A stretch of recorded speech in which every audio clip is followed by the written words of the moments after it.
जय हिंद दोस्तों, आप सभी का एफडी क्लासेस में स्वागत है। आज हम 8 नवंबर को जितने भी इम्पोर्टेंट करेंट अफेयर बनेंगे उन सभी क्वेश्चन को डिस्कस करेंगे।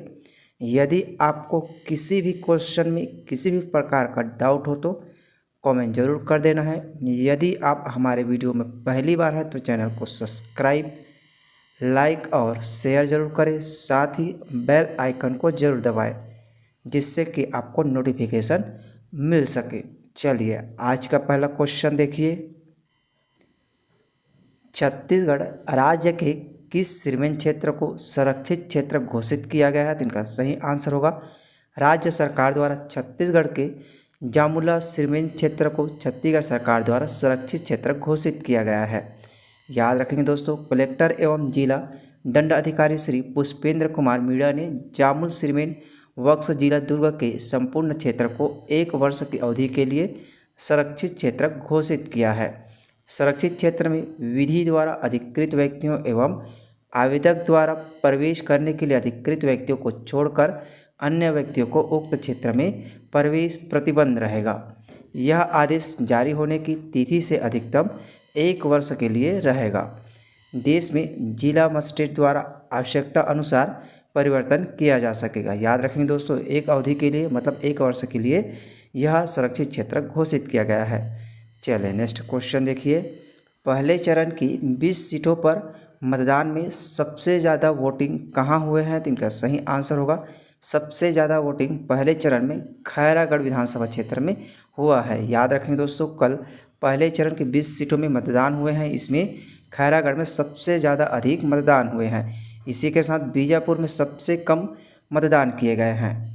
चलिए याद रखेंगे, छत्तीसगढ़ विधानसभा चुनाव के लिए पहले चरण की 20 सीटों पर मतदान मंगलवार शाम 5 बजे तक खत्म हो गया है। शाम 5 बजे तक पहले चरण में 70.87% मतदान हुए हैं। याद रखेंगे दोस्तों, ओवरऑल 70.87% मतदान हुए हैं। याद रखेंगे, इंपॉर्टेंट है, इससे भी क्वेश्चन बनाए जा सकते हैं।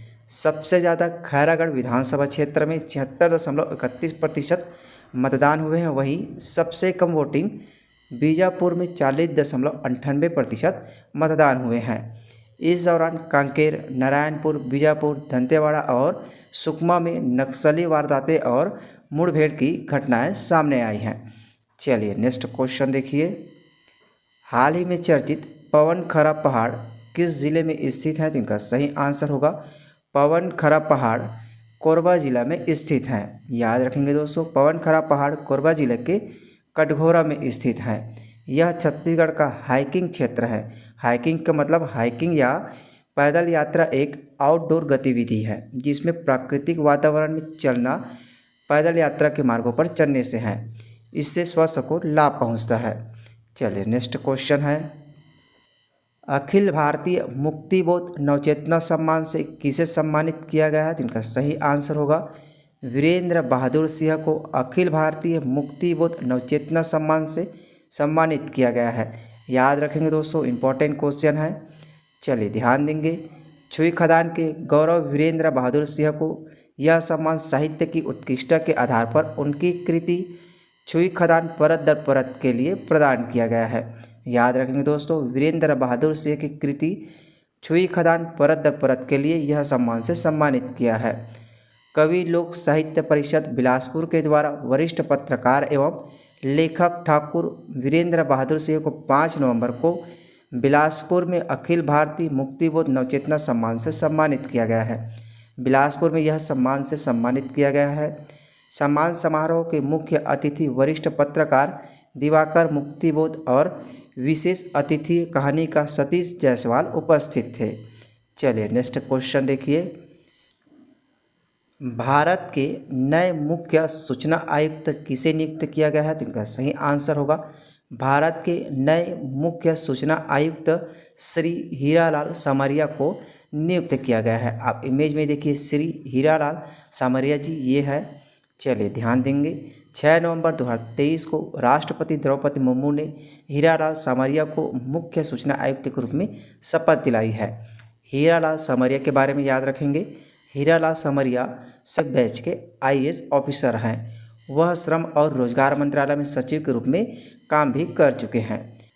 हीरालाल समरिया को यशवर्धन कुमार सिन्हा की जगह CIC नियुक्त किया गया है। चलिए अगला प्रश्न देखिए, हाल ही में किस राज्य सरकार द्वारा गायों की जनगणना कराए जाने की घोषणा की है? तो इनका सही आंसर होगा उत्तर प्रदेश सरकार द्वारा हाल ही में गायों की जनगणना कराए जाने की घोषणा की है। याद रखेंगे दोस्तों, केंद्र सरकार द्वारा 2019 में आयोजित 20वीं पशुधन जनगणना के बाद से मवेशियों की संख्या से संबंधित आंकड़े बदल गए हैं। अगली जनगणना 2024 में होनी है। यह कदम राज्य में आवारा मवेशियों की अंतर्निहित समस्याओं के बीच उठाया गया है।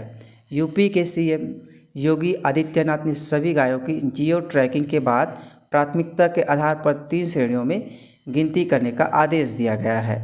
चलिए नेक्स्ट क्वेश्चन है, छत्तीसगढ़ में विधानसभा चुनाव के लिए कुल कितने संगवारी मतदान केंद्र बनाए जाएंगे? तो इनका सही आंसर होगा 900 संगवारी मतदान केंद्र बनाए जाएंगे।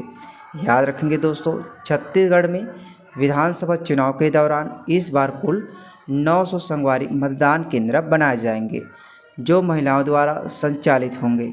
वहीं 450 आदर्श मतदान केंद्र होंगे। साथ ही 90 दिव्यांगजनों द्वारा संचालित मतदान केंद्र और 90 यूथ द्वारा संचालित मतदान केंद्र भी होंगे।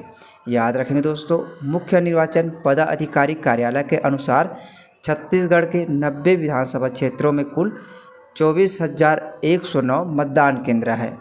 इनमें से कुल 20,920 मतदान केंद्र लोकेशन हैं, जिनमें से 3227 शहरी क्षेत्र में तथा 17,693 ग्रामीण क्षेत्र में स्थित हैं। चलिए नेक्स्ट क्वेश्चन देखिए, प्रदेश के किस जगह को फॉरेस्ट वंडरलैंड के रूप में विकसित किया जाएगा? तो इनका सही आंसर होगा नंदनी माइंस को फॉरेस्ट वंडरलैंड के रूप में विकसित किया जाएगा। याद रखेंगे, दुर्ग जिले के भिलाई अंतर्गत नंदनी माइंस क्षेत्र में एशिया का सबसे बड़ा मानव निर्मित जंगल है। इस मानव निर्मित जंगल को अब फॉरेस्ट वंडरलैंड के रूप में विकसित किया जाएगा। इसके साथ ही यहाँ एडवेंचर पार्क भी बनाया जाएगा। साथ ही याद रखेंगे, करीब 1300 एकड़ में यह जंगल विकसित किया गया है। 17 किलोमीटर के सर्कल में बना इस जंगल के बीचों बीच एक झील भी है। चलिए नेक्स्ट क्वेश्चन देखिए, पुरखती कागजात और ताना बाना पुस्तिका का विमोचन किसके द्वारा किया गया? तो इनका सही आंसर होगा मुख्यमंत्री भूपेश बघेल द्वारा पुरखती कागजात और ताना बाना पुस्तिका का विमोचन अभी हाल ही में किया गया है। याद रखेंगे दोस्तों, मुख्यमंत्री भूपेश बघेल व प्रियंका गांधी की उपस्थिति में 6 अक्टूबर 2023 को कांकेर में नगरीय निकाय एवं पंचायती राज महासम्मेलन का आयोजन किया गया था। इस आयोजन में पुरखती कागजात और ताना बाना पुस्तिका का विमोचन किया गया है।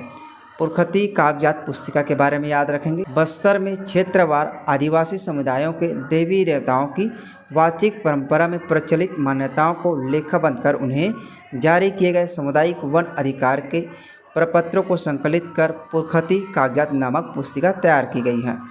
ताना बाना पुस्तिका को भी याद रखेंगे, यह बस्तर संभाग में निवासरत प्रमुख आदिवासी समुदायों के जीवन में प्रचलित सांस्कृतिक रीति रिवाजों एवं विभिन्न प्रकार के जन्म मृत्यु संस्कारों, त्योहारों, विभिन्न परंपराओं एवं मान्यताओं पर आधारित पुस्तिका है। चलिए नेक्स्ट क्वेश्चन देखिए, हाल ही में चर्चित माँ गरजई मंदिर किस जिले में स्थित है? तो इनका सही आंसर होगा गरियाबंद जिले में माँ गरजई मंदिर स्थित है। याद रखेंगे दोस्तों, इस तरह से छोटे छोटे मंदिर को भी याद रखेंगे, इससे भी क्वेश्चन पूछे जाते हैं। गरियाबंद जिला मुख्यालय से करीब 27 किलोमीटर दूर घने जंगल में ग्राम पंचायत पीपरछेड़ी के आश्रित ग्राम धमना के पहाड़ी में माँ गरजई विराजित हैं। इस पहाड़ी में एक विशेष खासियत यह है कि गरजई माता के आसपास परिसर के किसी पत्थर पर चोट करने पर घंटी की आवाज़ सुनाई देती है। चलिए अगला प्रश्न देखिए, इक्वाडोर के अब तक के सबसे कम उम्र के राष्ट्रपति कौन बना है? तो इनका सही आंसर होगा डेनियल नोबोआ इक्वाडोर के सबसे कम उम्र के राष्ट्रपति बना है। आप इमेज में देखिए, यह इक्वाडोर के सबसे कम उम्र के राष्ट्रपति डेनियल नोबोआ जी। याद रखेंगे दोस्तों, चुनाव जीतने के बाद डेनियल नोबोआ इक्वाडोर के सबसे कम उम्र के राष्ट्रपति बना है। नोबोआ को कुल मतदाताओं में से 52.29% मतदान मिले हैं। जबकि प्रतिद्वंदी लुइसा गोंजालेज को 47.71% मतदान मिले हैं। चलिए नेक्स्ट क्वेश्चन देखिए। सीएम हेमंत सोरेन ने महिला एशियाई चैंपियनशिप 2023 के लिए शुभंकर किसे बनाया गया है, तो इनका सही आंसर होगा जूही को हेमंत सोरेन ने महिला एशियाई चैंपियनशिप 2023 के लिए शुभंकर बनाया गया है। आप इमेज में देखिए, ये है जूही जिसे शुभंकर बनाया गया है।